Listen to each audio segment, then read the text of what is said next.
ابراہیم بن میسرہ نے خبر دی، انہیں عمرو بن شرید نے کہا کہ میں نے سعد بن ابی وقاص رضی اللہ عنہ کے پاس کھڑا تھا کہ مسعود بن مخرمہ رضی اللہ عنہ تشریف لائے اور اپنا ہاتھ میرے شانے پر رکھا۔ اتنے میں نبی کریم صلی اللہ علیہ وسلم کے غلام ابو رافع رضی اللہ عنہ بھی آ گئے اور فرمایا کہ اے سعد، تمہارے قبیلے میں جو میرے 2 گھر ہیں انہیں تم خرید لو۔ سعد رضی اللہ عنہ بولے کہ بخدا میں تو انہیں نہیں خریدوں گا۔ اس پر مسعود رضی اللہ عنہ نے فرمایا کہ نہیں جی، تمہیں خریدنا ہوگا۔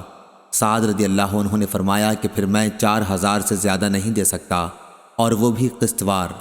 ابو رافع رضی اللہ عنہ نے فرمایا کہ مجھے 500 دینار ان کے مل رہے ہیں۔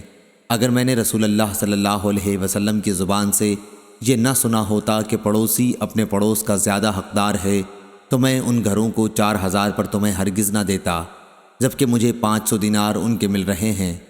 چنانچہ وہ دونوں گھر ابو رافع رضی اللہ عنہ نے سعد رضی اللہ عنہ کو دے دیے۔ صحیح بخاری حدیث نمبر 2258۔